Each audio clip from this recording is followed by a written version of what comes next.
Okay, today we're going to be working on the Kusama inspired pumpkins. You're going to need for this step a pencil eraser, then a Sharpie, and then orange, green, and white colored pencil. Okay, so I'm going to get started on this little sample paper.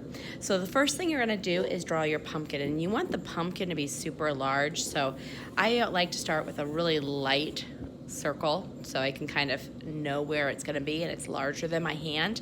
And my rule is usually draw light until it's right, and then you'll start your pumpkin. And then I like to start with the center piece here. Okay, almost looks like a bowling pin. And then I add another one there, kind of a C shape. Another one on that side. And there's really no wrong way to do the pumpkin, okay? Because as you know, pumpkins can look very different. There's that. So I've got my pumpkin drawn. It's larger than my hand. Now I'm going to take my Sharpie and I'm going to trace over all of my pencil lines. And if you're not exactly on your line, that's fine, because you're going to eventually erase those pencil lines. Okay, so once you're finished with that, put the cap on. Now we're ready for the eraser. And you're going to erase all of the pencil lines.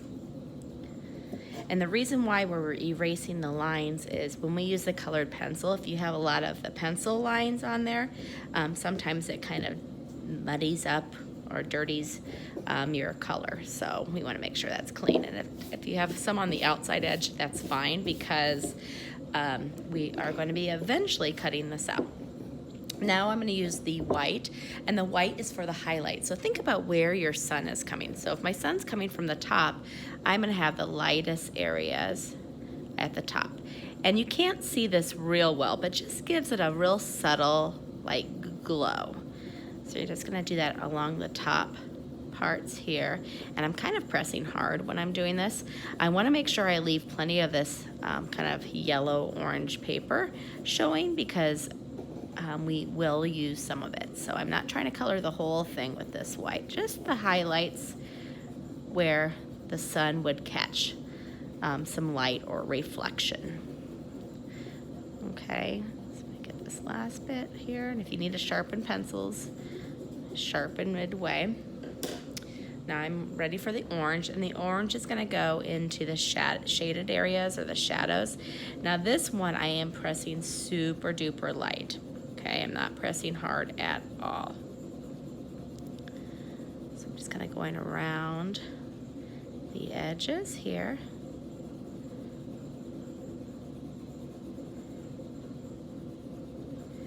And I can kind of go back over it, and then I'm going to darken up the edges a little bit more by pressing a little bit harder. Kind of soften that up a bit. So I always start with a soft pressure, light pressure, and then I darken it. And I'm going to do the same thing on the other side. So think about where your shadow is. I'm going to go kind of on this crease here, because a crease would form a natural shadow anyways.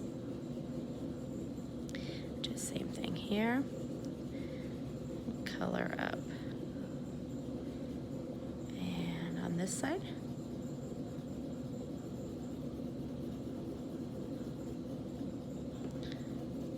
And I probably would I'm kind of doing this a little faster than I normally would, but I'd probably go in and take a little more time on it. But it's okay to leave some of this space, that paper color. And then you're going to use the Sharpie, and as you know, Kusama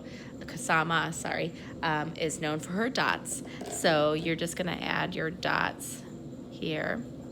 And if you don't, you just keep going all the way down. And I'm coloring them in. Some of the dots can be left open. If you just want it to be solid, just color it in. And I'm just kind of creating a pattern with mine. I'm going down the center here. And then once I go down the center, I'm going to do a more of a medium-sized dot on either side.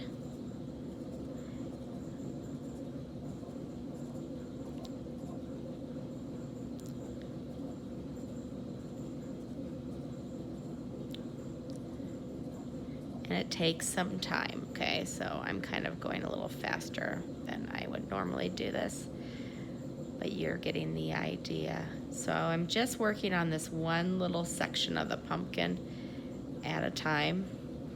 Then I'll move to the outer sections. And then you can even have dots that are partially off the paper or pumpkin like this. So there's no wrong way to do it, okay? So you'll just do the dots everywhere. And then here's one that's finished. So I've got the dots on the inside, the outer sides, and even on the stem. And one thing I forgot to mention earlier, make sure you color in the stem too. So the nice thing about the Sharpies is if you do forget a step, you can certainly add it over the Sharpie.